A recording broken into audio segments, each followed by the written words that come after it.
राम मनोहर लोहिया समेत कई समाजवादी या दूसरे राजनीतिक विचारकों को हम जब पढ़ते हैं तो इस देश में लेफ्ट के मूवमेंट की एक जो बड़ी आलोचना होती है वो ये होती है, इंडियनाइजेशन ऑफ मूवमेंट नहीं हो पाया।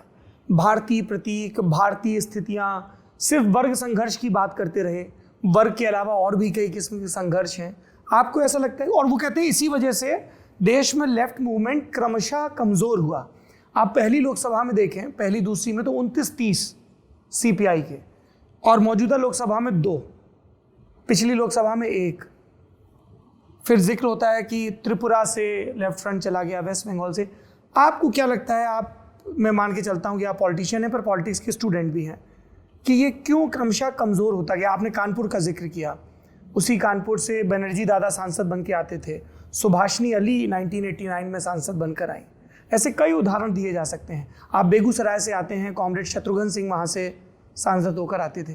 क्यों क्रमशः कमज़ोर होता गया लेफ्ट आंदोलन? देखिए, इसकी तो कई वजह है। एक वजह जो आपने बताया है उसमें सच्चाई है, वो ऐसा नहीं है कि उसकी हकीकत नहीं है। डिस्कोर्स के लेवल पे तो बहुत कुछ की बात हुई।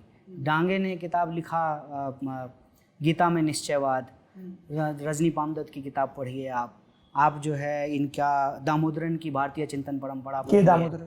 आप जो है भारत में अगर आप पॉलिटिकल साइंस को पढ़ेंगे तो दिल्ली यूनिवर्सिटी का सिलेबस उठा करके देखिए तो साफ साफ जो है उसमें 2 तरह के पॉलिटिकल स्ट्रीम पढ़ाए जाते हैं मेन स्ट्रीम सिलेबस में, ब्राह्मणिक और श्रमणिक। तो जो श्रमणिक परंपरा का थॉट है, जिसमें कबीर हैं, नानक हैं, चारवाक हैं, बुद्ध हैं, जो मेटलिस्टिक फिलॉसफी की बात करते हैं, उसके आधार पे बहुत कुछ लिखा गया। जैसे आप संकीर्तायन जी को पढ़ेंगे, राहुल संकीर्तायन को, तो उन्होंने जो है बोलगा से गंगा तक एक किताब लिखी है।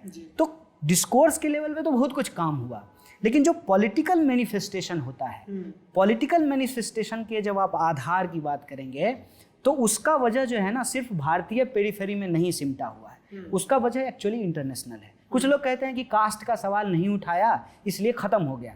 मैं इसका जवाब बार बार थ्योरेटिकली देता हूँ कि रसिया में तो कास्ट नहीं था ना, रसिया में क्यों ख़त्म हो गया?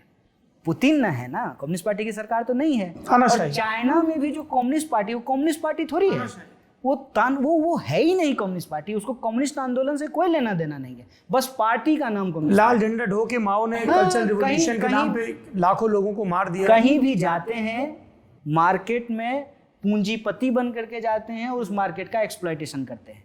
लेकिन ये जो मेमोरी है ना, नाम, लाल सलाम, उस मेमोरी की वजह से क्या होता है कि अक्सर भाजपा के लोग भी और बहुत सारे लोग इस बात को बोल करके मजाक चलता है कि वहाँ मॉस्को में बर्फ गिरती है, यहाँ पे कॉमरेड छाता निकाल लेते हैं। ये मुख्य वजह नहीं है। ये एक जो है वजह मैं कहता हूँ कि खत्म होने का वो ये है कि जिस बेसिस पे आपका पॉलिटिकल मैनिफेस्टेशन होता था वो बेसिस बदल गया। वो बेसिस क्या था? वो बेसिस था इंडस्ट्रीज, इंडस्ट्रियल रेवोल्यूशन और इंडस्ट्रियल लेबर। जब इंडस्ट्रीज बदल गए, इंडस्ट्रियल लेबर का जो है क्लास करेक्टर बदल गया, तो आंदोलन का टूल और टैक्टिक्स भी बदल जाएगा। और वक्त के साथ आंदोलन का टूल और टैक्टिक्स नहीं बदलेगा तो आपको नुकसान होगा। आप जहां बैठे हुए हैं इस हॉल में, आज से अगर आप कुछ महीने पहले आते तो एसी नहीं था, और अभी भी अगर आप चारों तरफ नज़र घुमाएंगे ना तो कोई आपको इंडियन फिलोसफर का फोटो नहीं दिखेगा। ये टैक्टिक्स का सवाल है। ये जब आप मजदूर क्रांति की बात करते हैं, जब आप वैसे वर्क प्लेस की बात करेंगे जहाँ हर शिफ्ट में 5000 मजदूर आकर के काम करता है, वहाँ जब आप लेनिन की तरह क्रांतिकारी भाषण देंगे तो उस 5000 मजदूर को आप इकट्ठा करेंगे। लेकिन इंडस्ट्रियल यूनिट का बेस जब बदल गया है, कोई सर्विस सेक्टर में है, कोई एग्रीकल्चर सेक्टर में है, और जो है जो ये ऑटोमाइजेशन हुआ है, ऑटोमाइजेशन की वजह से जो फिजिकल लेबर निकला है वहाँ से, सरप्लस लेबर जो है वो ऐसे ही बेकार बैठा हुआ है। जो ऑफिस में काम करने वाला, टाई लगाने वाला, आप अपने आप को कभी मजदूर कहेंगे? नहीं कहेंगे, लेकिन है तो आप मजदूर। आप तो नौकरी ही कर रहे हैं, आपके ऊपर कोई मैनेजमेंट है जो आपको कंट्रोल कर रही है, और आप जो प्रोड्यूस कर रहे हैं उसी से वो मुनाफा कमा रही है। सबसे बड़ा मुनाफा उसके हिस्से में जा रहा है। तो कॉन्सेप्चुअलाइजेशन ऑफ लेबर जो है वो चेंज हो गया। नए तरह के जो मजदूर पैदा हुए वो ट्रेडिशनल मजदूर आंदोलन का पार्ट नहीं बन पाए।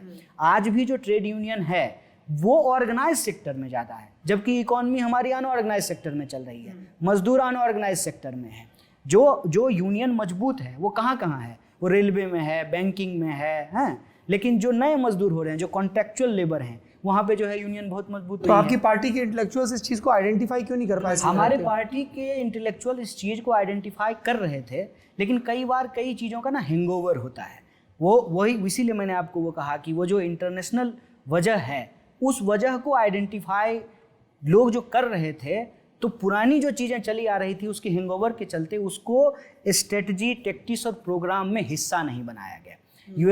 यूएसएसआर तो ऑलरेडी टूट चुका था 90 में, तो वो तो दिख गया था कि यूएसएसआर इसलिए नहीं सिर्फ टूटा कि एक व्यक्ति बेईमान हो गया, कन्हैया कुमार बेईमान हो जाएगा तो सीपीआई खत्म हो जाएगा। ये अपने आप में फिलोसफिकली गलत बात है।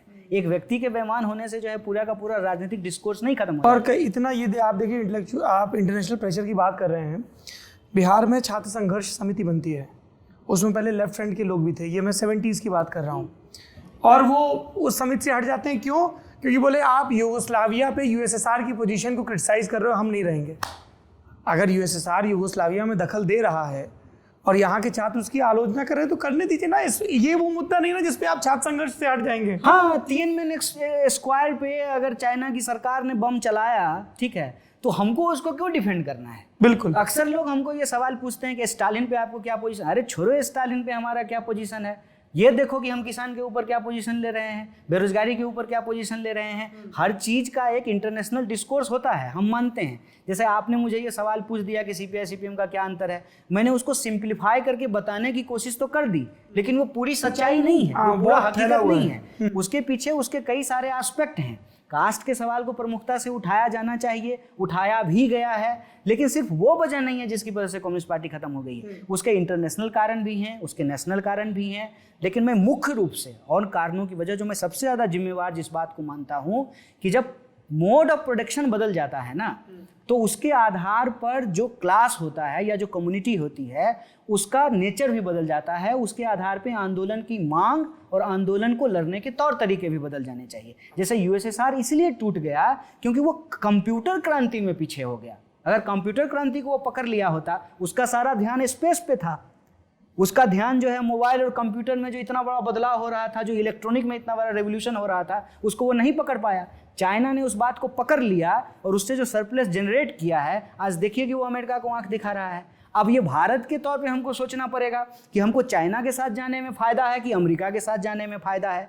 यहाँ पे जो रिजीम होता है, जो सरकार होती है, जो पॉलिटिकल लीडर होते हैं, जो इंटेलेक्चुअल होते हैं, जो आपने कहा, उनकी एक भूमिका बढ़ जाती है। वहाँ पे जो है इन चीज़ों को डिस्क्राइब करना जरूरी हो जाता है। कई बार हम चीज़ों को समझ जाते हैं लेकिन उसको इम्प्लीमेंट नहीं कर पाते हैं। कौन यह बात नहीं आप समझ इतना रहा खुल है? के ये पार्टी लाइन से और इतना सब बात कहते हैं, डांट वांट नहीं पड़ता है कि कुछ भी बोल देता है? नहीं पड़ती ही है। अरे देखिए, मेरे साथ क्या है ना कि मैं कई बार इसको लेकर के चिंतित भी हो जाता हूँ कि चारों तरफ से हमले क्यों होते हैं।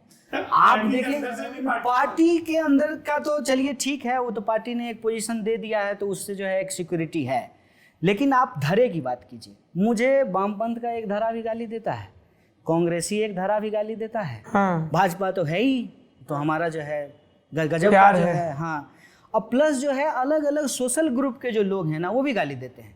अब कट्टरपंथी हर जगह होते हैं, वैचारिक कट्टरपंथ भी होता है और धार्मिक कट्टरपंथ भी होता है। संख्या कहीं ज़्यादा कहीं कम हो सकती है, कि कुछ भी हो जाए। मैं किसी कट्टरपंथी के पक्ष में नहीं हूँ, चाहे वो वैचारिक हो या धार्मिक।